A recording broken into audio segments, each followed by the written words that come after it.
lot prettier day than yesterday. Well, I finished editing yesterday's vlog and I got it uploaded, and there was one thing that I wanted to add. So if you didn't watch yesterday's, pause this video, go back, watch yesterday's vlog, because I got something I want to add. Let me switch over to the truck setup so I don't have to hold this heavy camera, and we'll talk all about it. I spit on my lens.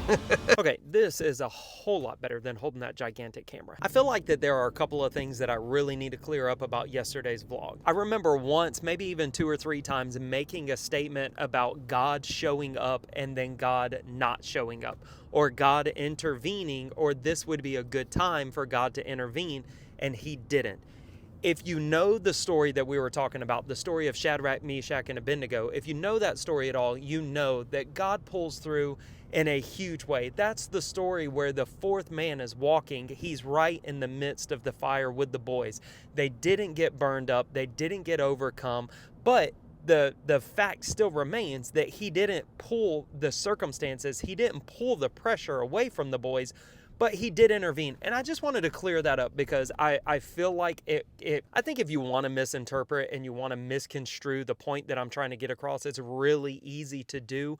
However, I never want to end a vlog. I never want to end something that is supposed to be encouraging while giving off the notion that God is not a God who pulls through and God's not a God who honors his promises. I believe that God 100% always honors his promises. I think that sometimes where we get this miscommunication, or we miss the download, so to speak, is when we think that God has promised that we would never face pressure, and God's promised that we would never have to jump into the fire, because God never promised that. There's going to be pressure on all sides, and a lot of times the pressure is only going to increase and the fire is only going to burn hotter the more that we press in. The thing that God has promised is his Spirit. He's promised us that we can walk the same way that he walked because he put his Spirit on the inside of us. He's promised us relationship. He's promised us that he would always be there with us in the fire. He never promised that he was going to take the fire away. He just promised he would always be there. And that's the thing that we should be the most comforted by.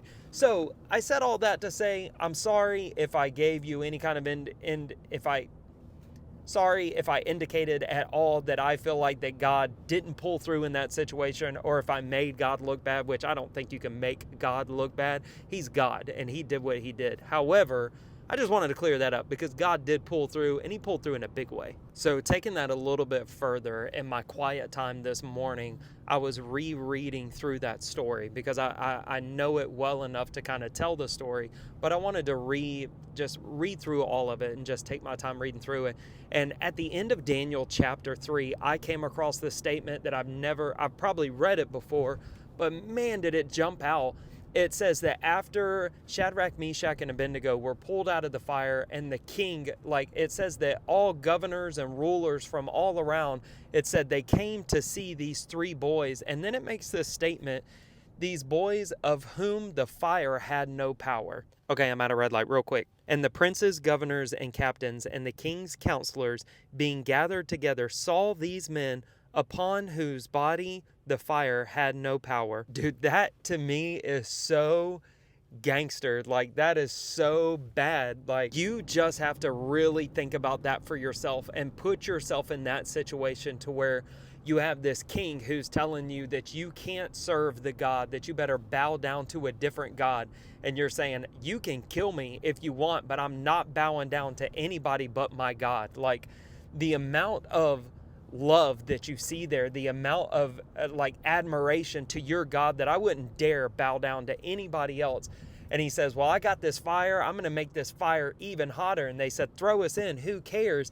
And then the word on the streets, the label that these boys ended up walking away with, was they were the ones who the fire had no power over.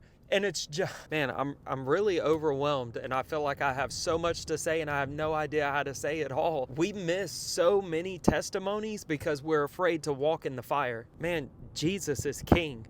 Why do we need God to deliver us out of the fire when he's the God of fire? Okay, I just got to be done right there because I can't even. Oh, good timing.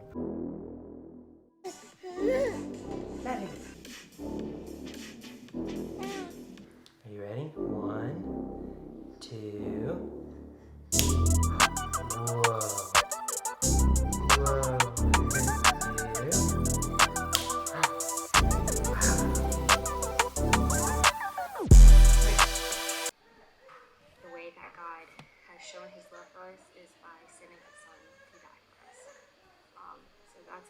Shauna's vlog part 2 is coming out soon. So excited.